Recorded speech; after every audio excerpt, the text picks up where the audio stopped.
পোজেসড শিরিন নিশাতের একটি গভীর অর্থবহ এবং মনস্তাত্ত্বিকভাবে প্রভাব সঞ্চারকারী ভিডিও আর্ট, যা দর্শককে সমাজ কিভাবে নারীর স্বাধীনতা, প্রতিবাদ বা অস্বাভাবিক আচরণকে নিয়ন্ত্রণ করে তা নিয়ে ভাবায়।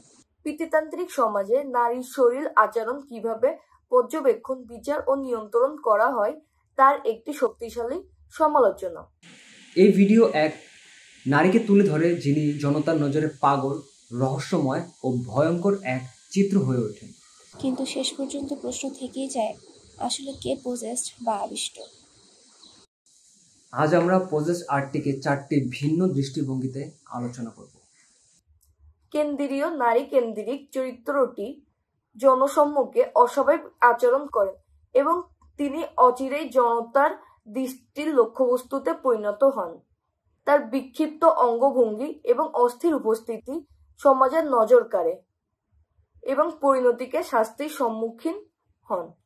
নেশাত এখানে দেখান নারীর ভিন্নমত বা প্রতিবাদ, বিশেষ করে তা যদি তার শারীরিক বা আবেগপূর্ণ হয়, সমাজ তা কত দূরত্ব তাকে উন্মাদ বলে চিহ্নিত করে। এই ভিডিও আর্টটি এক ধরনের কর্তৃত্ববাদী ব্যবস্থার প্রতিফলন, যেখানে ব্যক্তিগত স্বাধীনতার চেয়ে সামাজিক শৃঙ্খলাকে বেশি গুরুত্ব দেওয়া হয়। ধীরে ধীরে জমে ওঠা জনতা, সামাজিক একরূপতা এবং সম্মিলিত বিচারের প্রতীক। এই নারীর ভেঙে পড়া অবস্থাটি আসলে রাজনৈতিক ও সাংস্কৃতিক নিপীড়নের মানসিক প্রভাবের প্রতিচ্ছবি।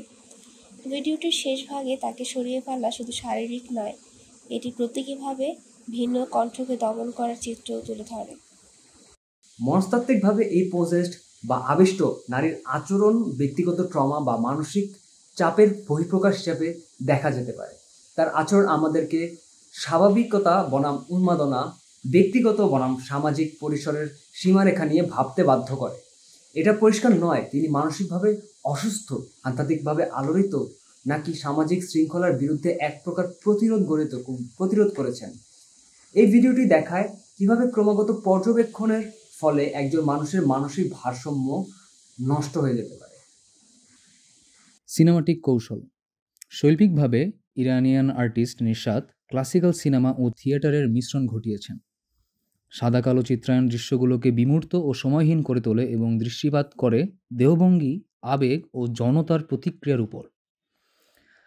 শটগুলো দীর্ঘ এবং ধীর গতির কারণে দৃশ্যের চাপ বাড়ায়। গল্পে আমরা আরও বেশ ভালোভাবে ঢুকতে পারি কোনো ডায়লগ না থাকার কারণেও। একাকী নারীকে জনতার মাঝে দাঁড় করিয়ে নেশাত যেন একটি জীবন্ত নাট্যমঞ্চ তৈরি করেছেন এখানে। সব মিলিয়ে দারুণ উপভোগ্য একটি ভিডিও আর্ট আমাদেরকে উপহার দিয়েছেন ইরানিয়ান এই আর্টিস্ট।